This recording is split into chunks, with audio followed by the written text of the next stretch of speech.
Hello everyone and welcome to the East region of EGFH Season 3 for Overwatch. Today we have a best of 4 match between the Bethel Wildcats and the Fairfield Ludlowe Falcons.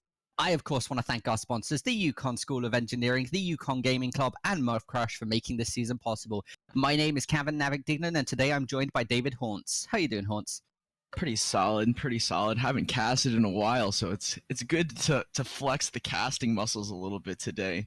So this week we're starting with some escort maps, then we're going to control, assault, and then hybrid in that order. The scoreline is tied up 2-2 after these maps, and we're going to go into tiebreaker on an escort map. This week the map selection is going to be Watchpoint Gibraltar, then Lijiang Tower, then Temple of Anubis, and then Numbani, and then we will be tie-breaking on Junkertown. Yeah, so good map selection to be honest this week. Yeah, and we got some pretty solid teams this week. Yeah. Sorry to put on you there. No, 100% jungle. Like Watchpoint Lijiang's always fun to see. Lots of environmental kills. Yeah, definitely. Temple of Anubis, interesting pick. And we should be seeing what the teams are going. Are we going to be the men who watch goats today? That's the question. I mean, honestly, as always, GOATS is a little bit boring to watch, but I'm definitely pumped for this match. You know, we got some 2 returning teams with the Ludlowe Falcons, who actually went undefeated last season. So hopefully they can continue their winning streak. Yeah, that's definitely a hope here. But of course, we shouldn't put down the Wildcats at all. Jet, again, fantastic Genji. Axiomatic, one of the best ones in the league, I would argue. Yeah, well, Bethel was going to try to place really high this season, and I've heard that they've been practicing a lot. Duck dropping onto that Ana, so it doesn't look like we're going to go full GOATS as of yet. I really like that Sombra pick. Sombra's been showing up a lot in the Overwatch League lately, and definitely want to see her play really well. And of course, on the side of the Falcons at the moment, we have Stevik, we have Anti-Mail, we have Schnark, Zoom, Glacier, all at this point veterans of EGFH, right? Most of them have played in all 3 seasons that we've had so far. Yeah, they've been doing really well, and I've heard that that my man Okwiru, he used to be the captain, well, one of just like the coaches for the Ludlowe Falcons, and he's now just stepping in to play for their team in place of their old main support. And it looks like they're going to go dive, and they're going to get this payload past the car wash really early. Yeah, no, getting this through the car wash extremely early is really, really important because it completely gets through that choke. They're not going to be able to have the shutdown with all of the ultimates coming out from Schnark and Zoom. So, yeah, I mean, an early push here, you always want to get this first point as quickly as you can, and they definitely got past that contested area. Yeah, and I really like the comp coming out of the Ludlowe Falcons here. Double sniper, showing their strengths here, being able to get those picks throughout the entire game. And dive double sniper, it's something that we don't really see that often lately, so it's pretty fun to watch. Yeah, I mean, it's not GOATS, and we see the Diva Bomb coming out from Schnark here, trying to get them up there, but Duck isn't going to be able to get away in time there. Does fall down to that Diva Bomb. We see, I believe that was Axiomatic, yes, hunting down CG. He's going to be able to find that, so both of the supports on the side of the Falcons are going to fall. Jet immediately after here, and we see Dragon trying to contest something, but that mech's getting very low on HP. Yeah, I definitely want to see this Sombra do a little bit more in this game. It feels like she's always going stealth and kind of behind the enemy lines, and because of that, not being able to group up with the rest of their team, and the Ludlowe Falcons, because of that, with no grouping on the enemy side, able to kind of just push these first 2 points for free. Yeah, 6 minutes left on the timer and already pushed 2 points is fantastic. We see Stevik and Zoom both finding plenty of picks coming out there though, which is definitely going to be quite a useful situation for them to be able to hold them back and just keep them going. Yeah, it looks like they're just pushing out, just leaving one sniper on the point while the rest of the team just advances forward, showing their dominance and their team coordination already. Yeah, we see the ultimate coming out from CG. We also see that bomb coming out from Dragon. It is going to find Anti-Mail and Schnark's mech, so that means that we're not going to see a Diva Bomb retort into that situation. The sleep on Stevik is going to be pretty important as he does fall there to Axiomatic, and they managed to clean out the fight fairly well and now start to stand their ground a little bit. Yeah, that Diva Bomb able to clear the Widow off of the point that she was just kind of standing there. First fight taken from the Bethel Wildcats, and they just committed a Diva Bomb for it, which is really fantastic. Looks like they're going to have EMP and Dragon Blade for this next fight, so hopefully Megu Best Girl will be able to get a pretty solid EMP out to disable this Winston and Diva. Yeah, and we see Snark pushing up in the front there with that Diva Bomb ready. They do get hacked, however, by Megubesco, and the EMP comes out. It's gonna hit most of the Falcons there as we hear the Dragon coming out from Jet. He's gonna be able to find one, but immediately get taken out by Stebuk, along with, I believe, Zoom's arrow hitting him. We hear Glacier popping the ultimate, getting the res onto Zoom there, letting that hand zone now with the Dragons be able to find a bit of a position. Oquiro does have Nano, uses it. Who did Aquira use Nano on there? I didn't actually see anybody. Stevik got Nano there, looked like, and getting that 6-man hack, they played that really well. Being Stevik able to kind of disable most of the backline there on the Bethel High School side, and it looks like they're just going to commit another Diva Bomb to this and take out Axiomatic and push the payload to the end here. Yeah, that worked out extremely well for the Falcons. Yeah, even with a 6-man hack at the end, they still played extremely well towards the that game, and looks like we're just gonna go straight onto attack for the Bethel side. Ludlowe having 4 minutes on the time is pretty long. Bethel's gonna have to push, have a pretty long push. I definitely want to see Megu playing something besides Sombra. I don't think outside of that 6-man EMP at the end, there wasn't much stellar performance coming out of that. No, I do agree. I mean, the 6-man EMP at the end was good, right? It was good positioning. They got the hack immediately onto Snark, shut down the Diva Bomb, then followed it up before the Diva could react with that EMP hitting 6 of them. But the way that the Falcons held it, they were able to stay backwards, stay grouped up, and although they fell one by one after that, they regrouped very quickly because they all died at similar times and just came back full force with most of their ultimates up. Yeah, and knowing a lot of the Falcons players here, they really fully know their comps. They know exactly what they want to play on what map, and who's playing what. So like it's very very quick switches for all of them, and it looks like they're just going to continue playing dive here with Stevek and Schnark on the Diva Winston, and It looks like just purely comfort picks, going back to that double sniper. I mean, Zoom and Anti-Mail are two of the best snipers in the league, right? You have Stevuk, who's been top 500 multiple seasons, you know, on that Winston. I mean, Falcons overall have a fantastic team comp, both from a mechanical skill level, and they've been playing with each other for so long that their communication is very clear in a lot of their plays. Yeah, I definitely would agree on that. And it looks like they're going to have a much harder fight here on Car Wash. Dragon going up by himself, going to get demeched and taken out. And it looks like the rest of Bethel is just going to keep pushing down through the Car Wash while Falcons are going to start dropping onto them. Yeah, we see Aquira there on the Zenyatta, pumping out a lot of healing, getting those Discord orbs out. He's just going to try and push down any shield that he sees. Discord the Winston, make sure that happens. Stevik jumping in behind them, though. He does get a Discord orb put onto himself, and a lot of damage coming out. He's just barely surviving. He's not going to be able to find Duck, but it doesn't matter because Animal is going to be able to clean it up. Just make sure that, you know, they dealt with that Zenyatta, make sure there's no Discords coming out, reducing their total damage overall. CG falling to Aquira there.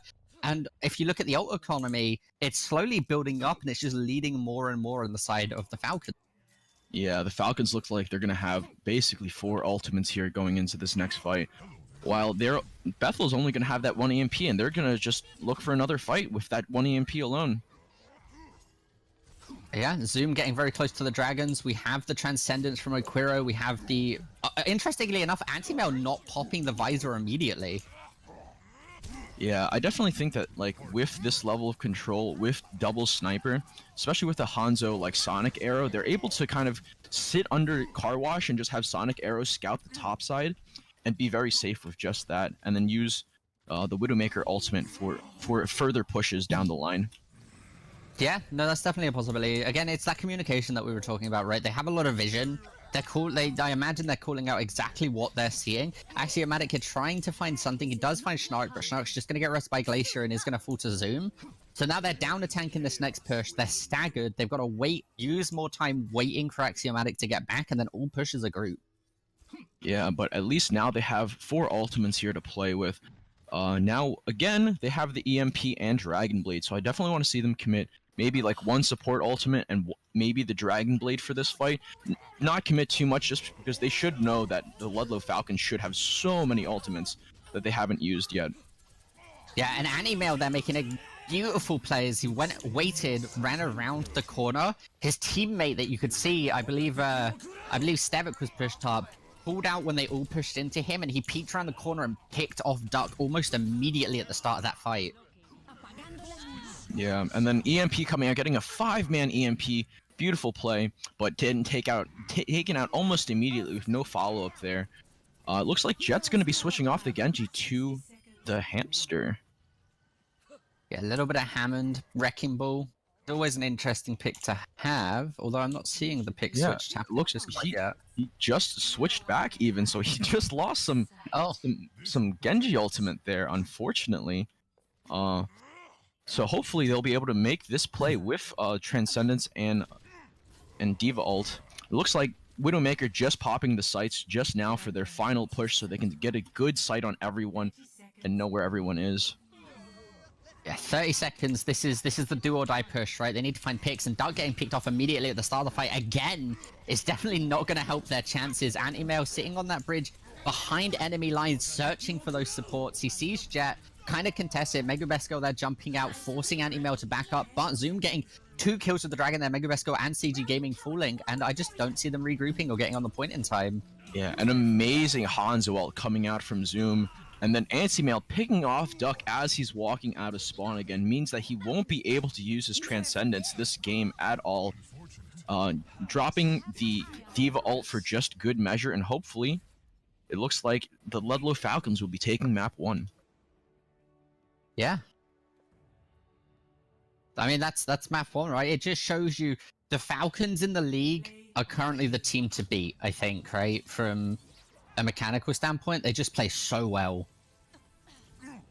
Yeah, the Falcons, you know, they've been scrimming even in the off season against really high teams, 3,000, 4,000 teams, and you know they're showing that they know their stuff, know how to group and play well with each other, and it comes out. It really shows in their gameplay. Yeah, 100%. Yeah, and. I was just going to say, do you want to talk and give us a little bit of a breakdown on what you think is going to happen to the next map, Lijiang Tower, after seeing that display? Honestly, I 100% believe that the Falcons are continue, strutting their, flexing their muscles here and showing that they're a little more coordinated. I definitely want to see more communication coming out of the Wildcats. It definitely seems like on their attacks they felt really scattered. On the first couple of points initially when they were on defense, it felt like Megu was playing really far out of Sombra, not with the rest of his team. And towards like the end, it felt like they didn't know which, like when they were getting split up by SteveX Winston, it didn't feel like they knew which way that they were splitting. It felt like they would get split like 3-2, 3-3 or 4-2. And then because of that split with such big beefy tanks in the way, Bethel really didn't know how to play the rest of that fight. Yeah, that was definitely unfortunate in that situation, but hopefully they're talking to each other now, right? The Wildcats, and making sure they know what to do, kind of grouping up, maybe making some different decisions, switching up some of their picks, and then coming out way stronger in the second round on Lijiang Tower.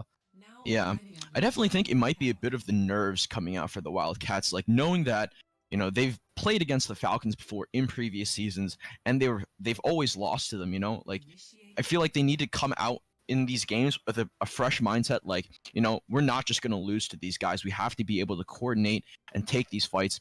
Looks like we're in a pretty iconic Lijiang map to start, and I honestly feel like Dive is going to be really strong on this map as well, and I could see the Falcons playing double sniper dive again.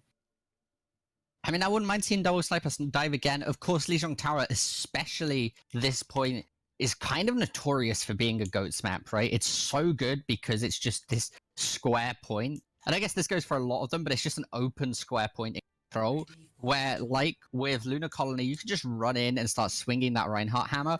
And if you actually take a look right now at the Wildcats, they are borderline playing goats, except for with a McCree instead of a third support. Yeah. I honestly would rather see something along the lines of goats with Sombra instead. You know, as we saw, Megu Best Girl was picking Sombra earlier, and we've seen a lot of success with Sombra into goats on the in Overwatch League, and I feel like it'd be good to help, you know, take out stuff like Stevek and stuff like Zarya to basically be like an anti-tank pick there. But Yeah. it basically, go ahead. Sorry. No, I was going to say a Reaper would also be a good pick against this. Of course, you see Brigitte. Ashe. We haven't seen an Ashe pick yet, and Ashe is absolutely fantastic against goats in these situations. And like we're saying, right, goats playing against goats, even as a partial goats team, team yourself, except for they are running with Zoom and anti-mail. They're running some DPS. It's going to be very back and forth, but as soon as one team finds a pick, it is just going to be death ball to the rest of the players. Yeah, and it looks like Bethel got the priority going into this point, but both teams getting the Rhine hammer and and basically using them almost at the exact same time. Looks like Bethel's actually going to be able to cap the point first. Yeah, and that's exactly what I was talking about, right? You saw the one pick happen. Both Rhines used their ult. You saw Axiomatic block Stevik's ult, unfortunately, and then unfortunately for Stevik, and Axiomatic then retorting with his own ult, managing to hit a lot of his team in the doorway, and just dealing so much damage. Yeah, and it looks like they're just going to charge back onto the point now with both Ana ults coming out. And yeah. It looks like Anti-Mail's actually going to be able to clean up this fight really well on his McCree. McCree versus McCree, and it looks like Anti-Mail's going to take the win over Megu here. Yeah, like we were saying last time, right? Anti-Mail and Zoom are probably two. I said snipers, but I should probably say they're two of the best hit scan players in the league currently. So them on any hit scan, you see him on Soldier, you see him on Tracer, you see Anti-Mail specifically on those kind of slower mid-range to long-range hit scan. He's going to be hitting shots consistently. He's going to be dishing out the damage, and he is a force to be reckoned with. Along with Stevik in the front line and Schnark hitting some fantastic ults. Like, they just have such a well-rounded team. Yeah, and now it looks like the Ludlowe Falcons were able to kind of commit the Zarya grab and take out CG Gaming on the Bethel side. And looks like, honestly, these fights have been pretty scattered now, and it looks like Bethel's actually just going to take that chance to get back to the point and regroup as 6. Yeah, it's definitely probably the wisest idea to hear, because if they get picked off, especially if Axiomatic got picked off there, that would have forced them to just wait even longer. Yeah, and it looks like they're really liking fighting right here in front of this storefront. I want to kind of see these guys back up, take the other exit out of the storefront, and kind of push, obtain the kind of the back end of the courtyard and push them into the point more. But it looks like we're going to get an EMP. Yeah, that was an absolutely huge EMP from Zoom coming out. You saw it followed up by the Earthshatter from Stevik, and they're just going to be able to clear up the team. Megubesko here trying to kill Schnark before, but Schnark's just going to be able to survive with 100 charge on Zarya. And again, like we were saying, right, that was so well set up. Zoom waited on that edge. They didn't see where he was. Jumped around the corner as they started to push out and just EMP'd them all. Yeah, I think definitely one of the biggest strengths that the Ludlowe Falcons are showing on this map is that they're only committing 1 or 2 ults per fight. They have such great ultimate coordination, but it looks like Bethel's just going to kind of roll in here. Axiomatic taking out 3 with his hammer and everything, and it looks like they might actually be able to contest this point at 99%. No, the point is going to flip over. Schnark and Glacier both jumping off the edge there, deciding, okay, let's reset. But you were just talking about ult economy, right? And how well they've been managing to use 1 ult and win. But on that fight, we just saw the Wildcats. They used Axiomatic's Earth Shadow. They used Graviton Surge just on Stevik to kill Stevik, who they just barely managed to get the kill with. And then Dragon's Diva Bomb. So that was a lot of ults being used here. And coming back around the corner, we see the Heinen coming out from Anti-Mail. The Nano's being used. Graviton's coming out. We see Lucio with the Sound Barrier. And there's just so many ultimates coming out. They just need to win this fight, right? So with this ult economy, there's borderline nothing that the Wildcats can do with the amount of damage coming out. Yeah, I definitely do agree. You know, being able to trade, 1 ult for 3 in these fights definitely gives the Ludlowe Falcons such an advantage. And it feels like their communication with their ultimates there is much higher, and I definitely want to see the Bethel Wildcats kind of communicate those ults more, be able to kind of set up very specific plays, So you have the grab, use specifically just the grab and the high noon together, and make sure that you still have ultimates for these upcoming fights, so that you don't, on the last fight have the Ludlowe Falcons up 4 ultimates and being able to use all 4 of them in one fight. Yeah, using a bunch of ults to push the point to a checkpoint is completely viable. But the issue with control is that it's not only that you've got to win the point over, you've got to keep it, right? And if you feed a bunch of ult charge by using all of your ult, then they're just going to come back full force and use the to you. You know what I mean? And if they manage to keep 1 extra ult on the defense, it's going to be 10 times harder for you to get in. I completely agree. Looks like the Ludlowe Falcons are going to be the men who look at GOATs today. And kind of just roll in onto the almost GOATs comp of the Bethel Wildcats. Axiomatic able to get a quick pick onto Schnark with the Fire Strike, but it looks like the Ludlowe Falcons have more priority on this point, being able to rotate there faster. Yeah, I mean, a lot of comps now are formed around the core of GOATs, but we seem to be slipping back into that 2-2-2 just a little bit to try and counter it some. And Zoom being on the Brigitte there is going to be able to put out a lot of damage. We do see him picking off Mega Besco, which is going to be a decent chunk of the DPS coming out. Duck falling to Glacier, who's being chased down. Jet falling to Schnark, so there's going to be some Diva charge. And we see Axiomatic trying to kill Schnark off before the end of the fight, but he's not going to be able to. And that's going to be plenty of charge and ult economy coming out for both teams, to be honest. Like, both of them are doing fairly well on the ult economy. Yeah, Stevek showing his strength on this Reinhardt, being able to get a shatter literally on the first fight. Honestly, some impressive Reinhardt play coming out from him today. He's been able to get shattered literally first fight on these last 2 points.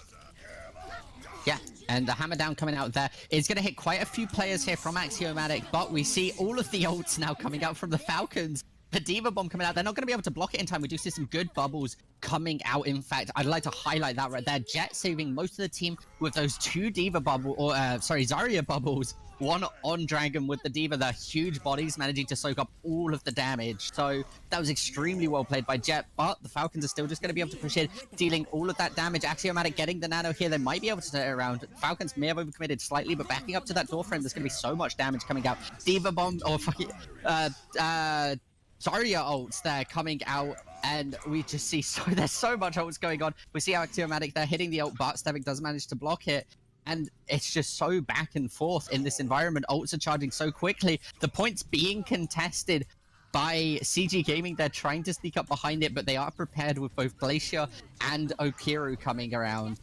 And just, yeah, there's so much going on in this fight. Yeah, it definitely just shows how coordinated that these Ludlowe Falcons are as a team compared to the Bethel Wildcats. Axiomatic getting that shatter early on in that fight and only getting 3 picks, but not being able to follow up with a team. And it looks like Schnark just dropping that Graviton Surge, able to follow up on that point. They really like dropping this Graviton right here in this doorway, and they've been getting really good results out of it. Yeah, no, and 6% on the go. It's going to have to come down to CG to try and contest it in time, but with the hammer down coming down, he's going to hit most of them. And unfortunately for the Wildcats, the Falcons are going to take the win on map 2. Yeah, definitely. Like I said earlier, there's the Falcons just seem so much more coordinated as a team. They know how to use these ultimates well. Just using 1 or 2 ultimates a fight, knowing how to just kind of finally draw the line between, like, hey, we need to use this Lucio ult just because they had a shatter here, and stuff like that. Their team coordination is just so much higher than the Wildcats here. Yeah. But again, it's one of those things, right? The Wildcats, you would know better than me, David, because I didn't cast in season 1. Were the Bethel Wildcats a part of season 1? They were part of the last season. They actually placed, I believe, like, somewhere between 4th and 6th. So not the top end of the teams.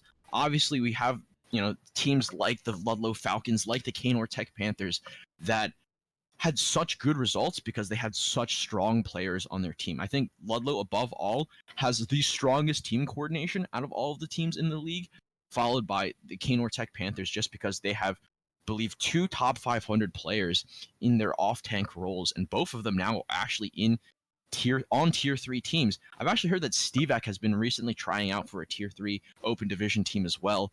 So these guys getting so much practice in just not even just, you know, play here in EGFH, but play with the rest of these outside, you know, in the open division leagues, being able to get so much experience and so much other team coordination, and knowing how to, you know, bring that into their teams and play with their teams that way in EGFH. Yeah. Looks like we're now shifting over to the Temple of Anubis. With Temple of Anubis, what do you think is going to come out here? I definitely want to see different hero picks here, especially like there's so much of a high ceiling. I want to see Pharah come out.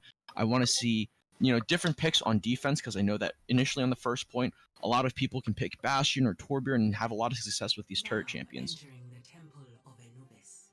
Yeah, a lot of the turret champions work out here, right? We could see Symmetra, we could see Torbjorn. Yeah, with Symmetra and Torbjorn, usually with this high ground, we see a lot of Orisa and setup also.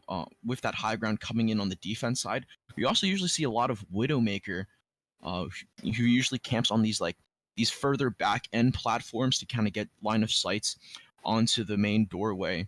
So I definitely could see the Falcons pulling out another sniper composition on the defense. But it looks like, I believe, the Falcons will be starting offense here. Ready for battle. I definitely want to see Megu Best Girl. We've seen him on the DPS role mostly. I want to see him, you know, be able to kind of show that strength a little more. We haven't been able to see him get many picks at all, and it looks like they're kind of going goats again with 1 DPS in Megu Best Girl. I honestly want to see them go full goats. I would have preferred to see them go full goats, honestly, on this point. I think you're the only commentator in the world, and possibly only viewer in the world, that wanted to see full goats again. But Anti-Mail and Stevik on that Orisa Bastion. This is something that I love to see from them, right? Zoom up there as well, with all of those bombs coming out from Junkrat. Like, it's an interesting point to hold, because it's so far back, you're giving them so much room, in the sense of, like, they're going to be able to push up to the bridge, they're going to be able to push up to the left, to the right, but they're just going to be able to output so much damage onto the point from that advantage, especially with being damage boosted by Glacier, that it's very difficult to actually get in on this if they can't find the back end. Yeah, and Schnark, you know, showing off the little bit of Symmetra play, getting his team, including that Bastion, up to that top end before going back and switching to the Diva. So a lot of heroes that are able to kind of recover back up onto this top ledge in the Junkrat, in the Diva, and they're going to be able to get a lot of point control with this Bastion and Junkrat. Yeah, no, there was a lot of damage coming out, and this is what I'm talking about, right? They got to try and get up to Anti-Mail, right? It's not about them getting the point anymore. It's about them killing Anti-Mail on the Bastion. Yeah, and it looks like Bethel is going to rotate most of their team into this back end and try to kind of contest this high ground without Duck. Duck kind of being all the way at the edge. It feels like their team is a bit too split up, honestly, to keep taking this fight. Yeah, no, definitely. The sleep hitting Anti-Mail there slightly too late, as most of Bethel are already dead. Yeah. Honestly, this Bastion pick feels like a solid pick going into the triple tank. Now Megu Best Girl switching off to the Sphera in order to deal with this Bastion. And it looks like, you know, Ludlow's going to stick to their game plan. Yeah, just chilling, to be honest. That is their game plan. Just chill on that high ground, keep Anti-Mail up, keep Anti-Mail damage boosted, keep Anti-Mail shielded, and just let him and Zoom do so much damage. Yeah, and it looks like they're going to use this Pharah, kind of sneak him into the back. Hopefully that the Pharah can take out this Bastion, but it looks like they're just going to keep on the dive, trying to get on this Bastion again. Yeah, a lot of damage coming out here. With the nano boosted Schnark, they're going to be able to clear some stuff out. Zoom managing to find Jet. Anti-Mail, of course, getting a couple picks there. Most importantly, Dragon's mech. It's not going to be any Diva Bomb to try and set up behind him, forcing him to move either now, so... Yeah, and Zoom and Anti-Mail just lighting up this kill feed. They've now only committed support ultimates on the side of the Ludlowe Falcons, feeling that safe in their gameplay. And they're just going to continue with this setup. And, again, ultimate economy-wise, Ludlowe Falcons have been doing a fantastic job. And it looks like the Wildcats are going to roll in here with almost 5 ultimates, get a pick onto Zoom, and they're going to just go in for the 6v5 dive. Yeah, and here we see Anti-Mail popping the Bastion. We see the Diva Bomb coming out, but Anti-Mail is going to position himself so Stevic's shield manages to block all of the damage. Just running in with that tank, he manages to find 1 pick. Megabesco 2 picks with Jet. Chasing after that 3rd pick, he does find Dragon's Mech, and it's just down to Duck to try and survive the onslaught that is Anti-Mail at the moment. Yeah, it looks like they're gonna try to stagger Dragon as much as possible. Means that the Bethel Wildcats will only get this one last fight with 4 ultimates left. And hopefully we'll see them use these ultimates really well, because right now they have ultimate advantage. Just the first time in a long time that they have ultimate advantage, with only 1 Riptire on the side of the Falcons. Yeah, we see the Justice raining from above from Megubesco there, managing to find Zoom. Anti-Mail does fall to Jet, so this might be their only opportunity with Stevic and Glacier left. The old tank support duo here trying to survive, whilst we see Axiomatic trying to set them up as much as they can, chasing after Glacier with Snark there jumping in, trying to keep alive as much as he can, but he's not going to be able to. And unfortunately for the Falcons, and fortunately for the Wildcats this time around, they are going to be able to get a point. Yeah, it looks like, honestly, the main reason that they win the few fights that they do is that the Ludlowe Falcons either end up committing too many ultimates, or that they've just saved ultimates for so long that they're able to kind of take these fights with that ultimate advantage. So going into this next point, it looks like, they have basically even ultimates. So it's whoever... Oh, both Mercies popping their ults at the same time. And it looks like we're going to go into another fight. Hey, going into this next fight here, we see a lot of ults being popped. We see Glacier with the Valkyrie going on. We see Duck also with the Valkyrie going on. They're all just trying to keep each other healed. We see the Nano onto Stevic here. Stevic's just looking for a target wherever he can find one, jumping onto Jet, dealing with that Hanzo. He spots Duck, so Duck's going to be his next target, trying to deal with that Mercy as quickly as he can. We do have Schnark's Diva ult in the background as well, just in case they need to pop that bomb. And Axio just dying as he finds the Primal Rage. We see CG Gaming getting very close to the sound barrier, so we'll have it next fight. And Megubesco 62% onto that barrage. Yeah. And obviously onto the second point, we see both of the DPSs of the Ludlowe Falcon side switch off. So not on the Junkrat Bash anymore, we're now on the Soldier Sombra. And in one fight, Zoom's already has his EMP, which is incredibly impressive to me. Yeah, no, 100%. That extra EMP, very, very useful. Having that prepared here, especially when they're all grouped up like 6. We're going to see the EMP coming out. Hey, it's absolutely everybody being hacked here. We see Stevic jumping in. And a lot of AoE damage coming out from that Tesla cannon. The Diva Bomb hitting Jet. Going to be a lot of damage coming out. Dragon losing his mech as well and just completely forcing them out of that choke point there. Schneik being a little too overcommitted there, but with the rest of his team, he should be able to get away. He does unfortunately lose his mech, but he is going to survive for the rest of this, or well, for the fight at this the moment. The charge coming out onto Stevic here from Axiomatic, but he does pop Primal Rage, going a lot of damage coming out. Just a bit bobbiting boop in Axiomatic around here, jumping into the backline of the Wildcats here, trying to find anybody that can. Finding Doug is going to be extremely useful, denying that the potential of getting the nano boost in that fight. Yeah, and I definitely want to highlight Zoom's EMP there, getting the 6-man EMP. Obviously, we've seen the 6-man EMP coming out of Megu Best Girls on the early fight, on the earlier maps, but now we saw the follow-up that the Ludlowe Falcons have. They were prepared for this EMP. They were ready, and they were able to just kind of push Wildcats outside of that doorway and get a couple of picks. And it looks like Wildcats are mounting another assault in main here. Yeah, the high noon coming out from Megabesco. They're finding Oquiro, so there's going to be no nano boost. Glacier popping that Valkyrie here, keeping Stevic alive, who has been nano boosted. But even with the damage reduction and the healing coming out from Glacier, he's not going to be able to survive. Anti-Mail getting the res here. He pops the visor, so this is it now. Anti-Mail managing to find 1, managing to find 2. The EMP coming out, so Dragon's not going to be able to block any of the damage. As one drop, another one drops, and Schnarks is going to be able to pick up the little Gremlin Diva there. And it just comes down to Jet to try and survive, and now they just to regroup for the next fight again. Yeah, definitely want to highlight Zoom's Sombra play again.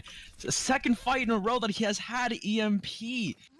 Incredible Sombra play from his side today. Yeah, it's he's putting in so much work with this Sombra. Zoom is really making sure that if they're going to come in all 6 grouped up, he's going to put it up. And Stevic here, waiting for them all to push up. It may not be an EMP, but you know what it is? It's a knock-up on absolutely everybody. Managed to hit 5 of the players of the Wildcats there.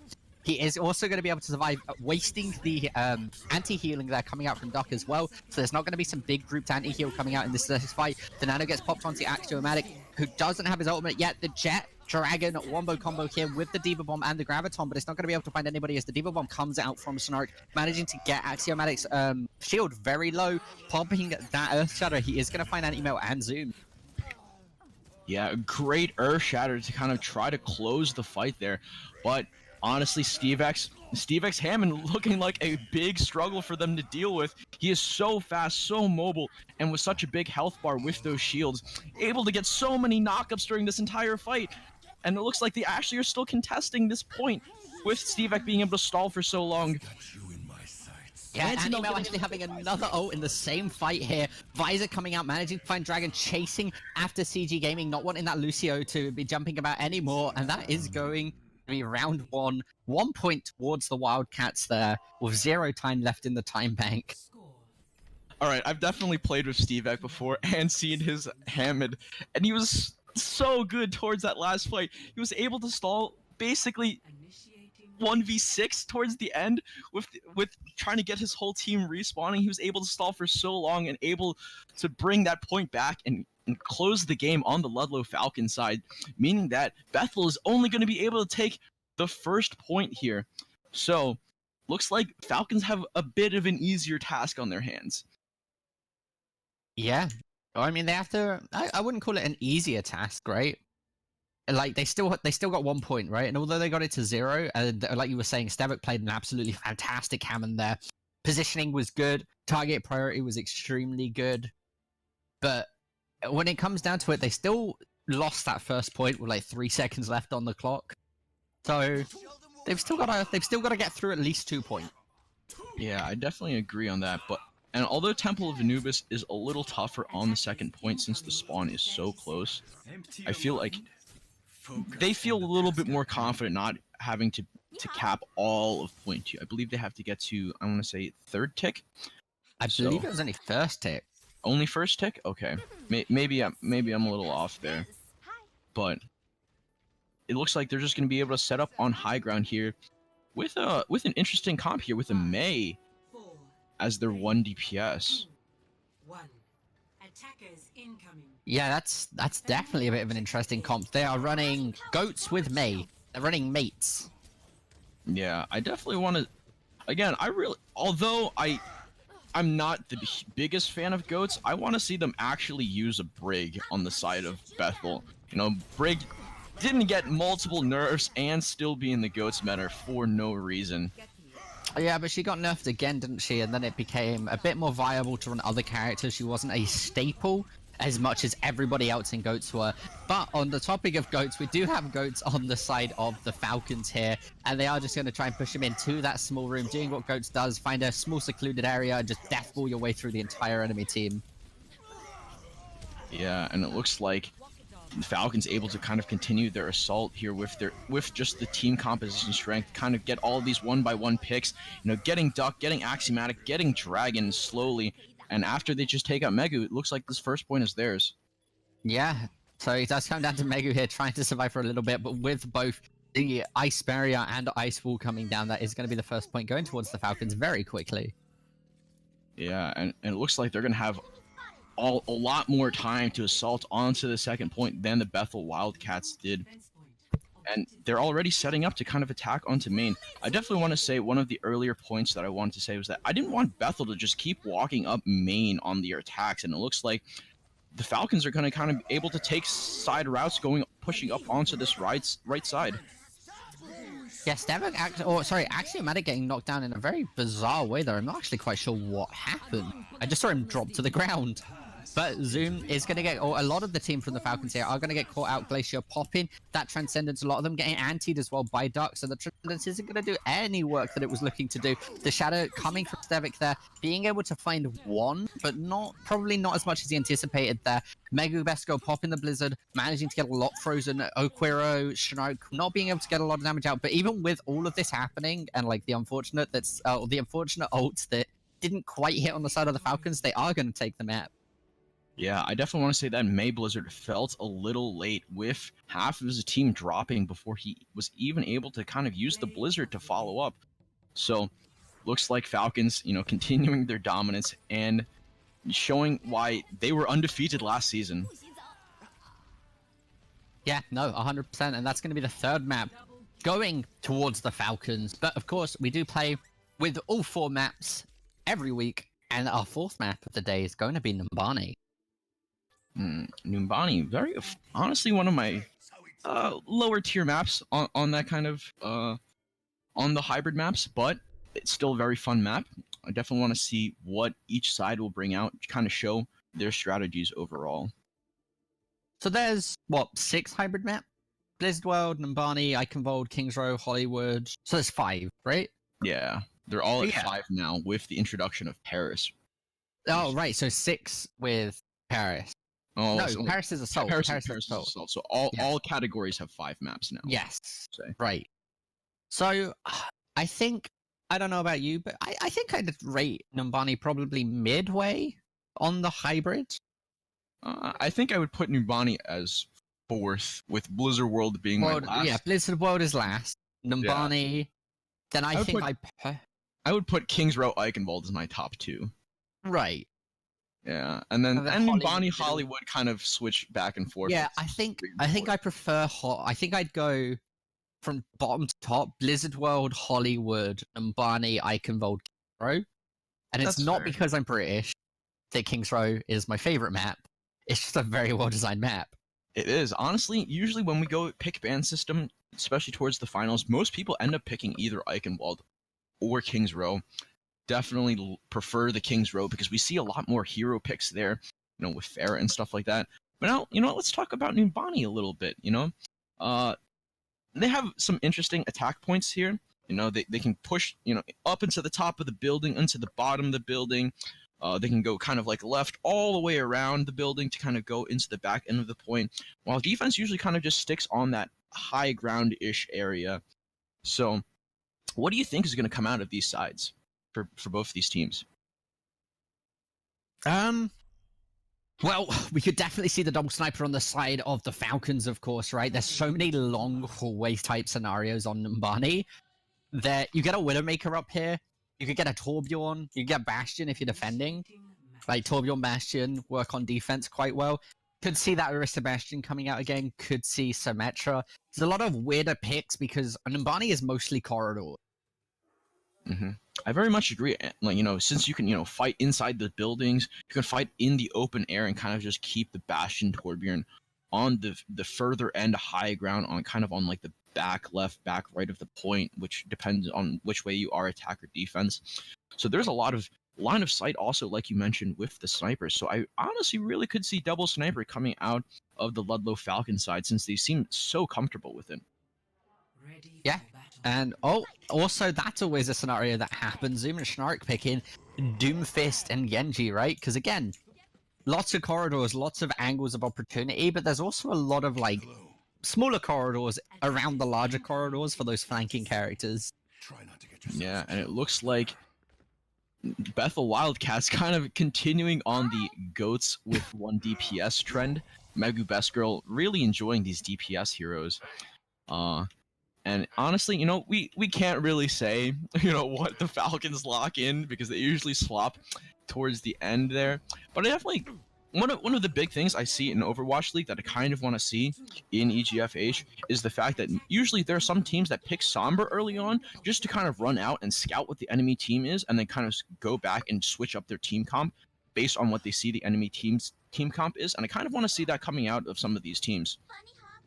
Yeah, I mean, it's definitely useful to do, right? But this explosive start coming out here, the Falcons giving them absolutely no opportunities. They managed to get 1 check like 23 seconds into the round. They didn't even give him a chance to jump onto the point before they took that check, but it does look like the Wildcats are actually winning the fight currently. Yeah, it looks like Brig was able to pick off a Widowmaker really early on, and unfortunately, it looks like because of that, they're going to have to back up and regroup. Steve just running wild behind the enemy lines, somehow still able to survive at 50% health, while the rest of his team is grouping up and walking out. I mean, that's Devil for you, right? He's just going to zipline around the corner there, get to the rest of his team, build some ultimate whilst doing it, and come in with, again, an explosive dive here, looking at some knockups. You see Zoom hitting a couple people with the dash here. Zoom's got his priority target, right? He's looking to get rid of CG Gaming as quickly as he can. He's looking to get rid of those healers, but also distract them off the point. We already see him halfway to the next tick. And finding pick. Zoom finds Axiomatic. We Stavik dropping the ult here in the Demon Bomb coming out, forcing him off the point if CG doesn't move. Which unfortunately he doesn't. He is going to fall to that. So that's going to be the Lucio falling. Dark falls as well. And they could very well just get the point off this push. Yeah, Stevek being able to get that initial really early knock-up, able to kind of control that point, and it looks like the Falcons are going to just try to push up this hallway and try to secure as much space as they can while they cap this point. I want to say that Stevek's Hammond play has been really impressing me, but he was also one of the most early Hammonds that I saw. When Hammond first came out, he was definitely in that space where people didn't know how to use his hook well. People didn't know how to ramp him up in speed, get different angles and such. And he's just showing off his mastery on Hammond in these games. Yeah, Stavik has been an advocate of Hammond being an extremely good character since day one. Again, hitting another 4-man knock-up here. He may get anti-healed here, but he's going to be able to just put up a lot of just... I mean, he's an annoying backline, right? Hammond comes in, he's tanky, he gets a big shield after he knocks 5 people up. And he's just going to sit there knocking you around whilst the rest of his team focuses you and then occasionally drops bombs on you. Yeah, he's such a big impact just in the area that he's in.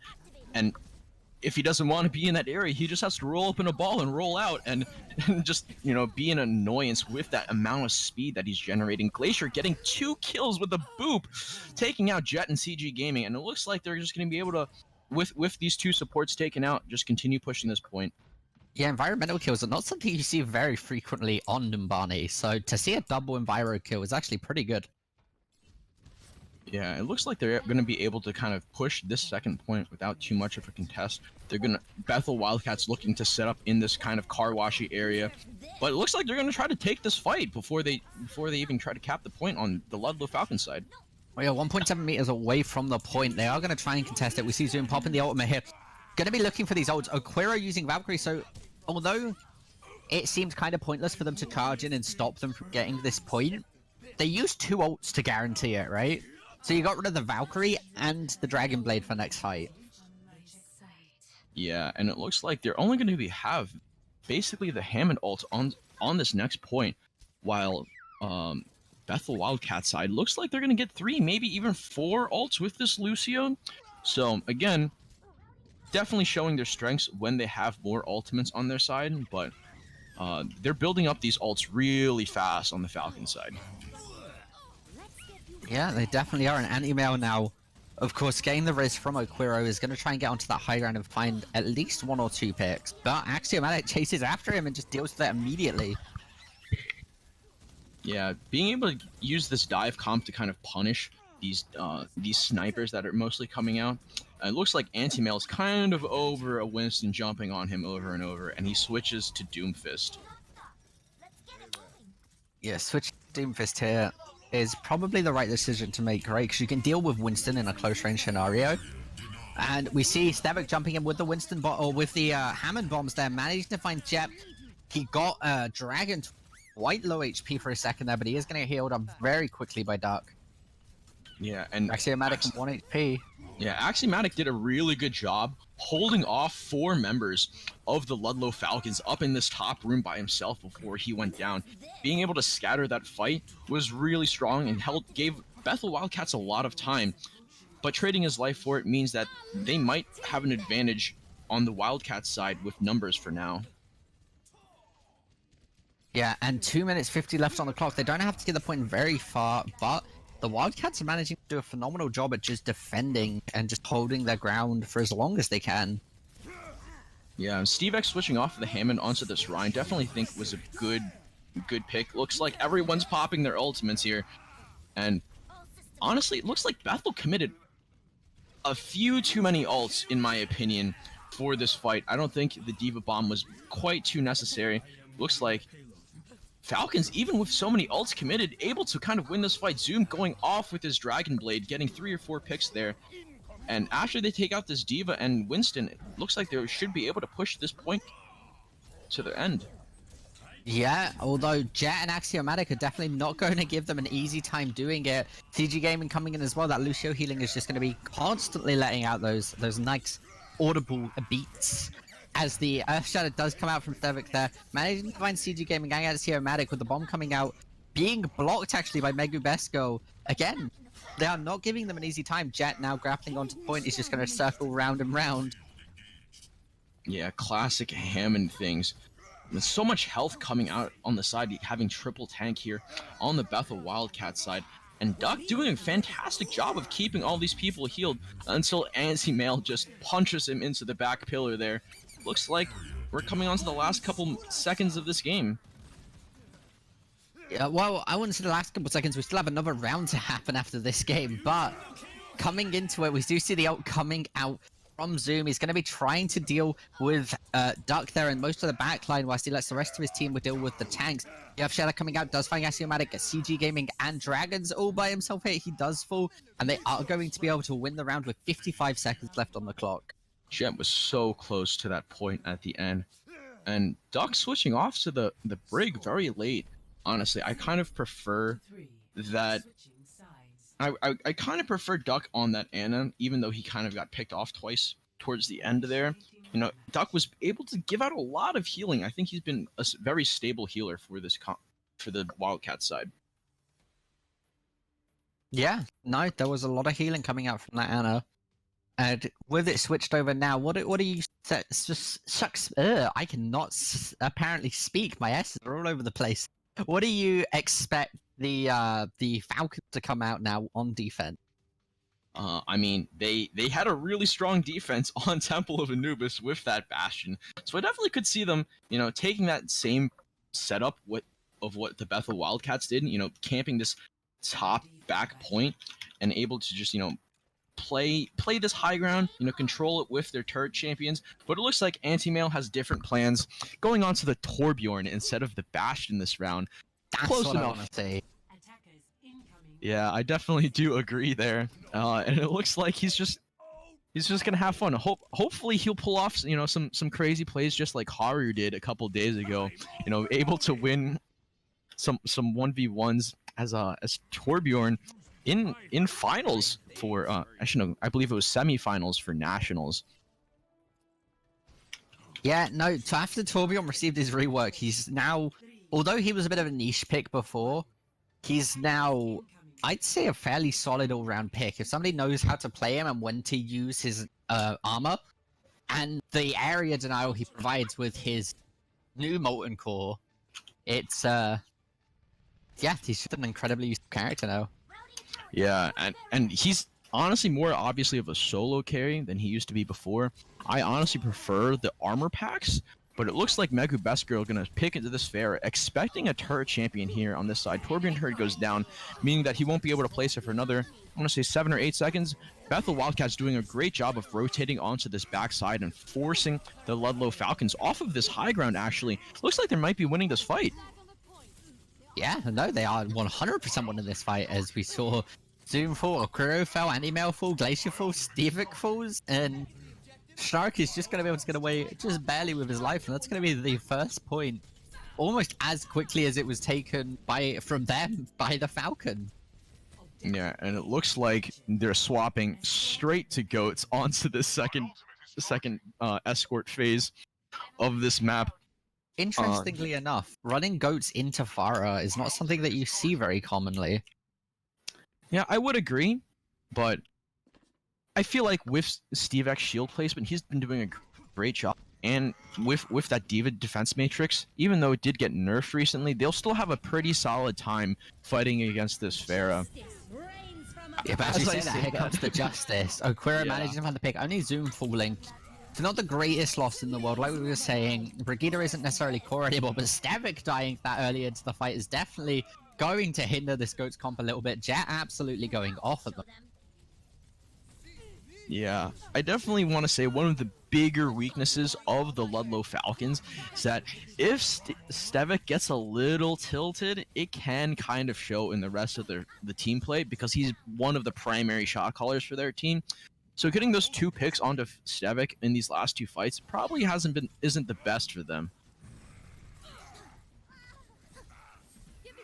But it looks like they're going to try to hold here at the end of this second point. Stavik falling back down again, but they were able to get Dragon to commit their Diva Bomb here. So it means that they're down another ultimate going into this next fight. And like you said before, Megu Best Girl having a good time on this Pharah against the GOATS comp. Yeah, they need to switch off of something, right? They need to get a Zoom or an email on a hit scan. They just need to deal with Pharah, and then they'd be absolutely fine. But at the moment, the Pharah is just going to have free range of the sky in a lot of scenarios and be able to dish out so much AoE damage onto the backline that is very difficult for GOATS to deal with. Yeah, and it looks like Stavik being able to commit the hammer down. It looks like they're going to be able to fight here. Not many lives traded back and forth, but it looks like it's a very even fight so far, honestly. It will be until Megu Best Girl is about to get the idea of going up behind them and just popping that ultimate. And it'll become very one-sided towards the Wildcats. But the longer that Megu does an ult here, the harder and harder it's going to be for them to win this fight. Yeah, I think he was a little timid in fighting. Oh my god, that hammer! Yeah, absolutely. Huge ultimate there, coming out from Stavik, and that completely turned the fight from them. If Megu Best Girl had been slightly more aggressive there when they were all grouped up and flicked around and then forced Stavik to spin around with the shield, they would have had a huge opening in pushing that forward when they had got on the pick onto Zoom. Yeah, a great read from the Ludlowe Falcon side. Seeing that Axiomatic was down and out from the fight, committing that hammer down so quickly, and being able to just sweep that entire team and force them back again. Yeah, they got forced into the choke. There was no way that Megu could go to fly away to avoid that. And of course, Stavik playing so much Reinhardt knows exactly when he cannot hit a Pharah with that ultimate. Yeah, and it looks like Megu's going to try to circle around behind them now, trying to get this Pharah ultimate. Looks like he's about to commit it, but he gets spotted out by Glacier.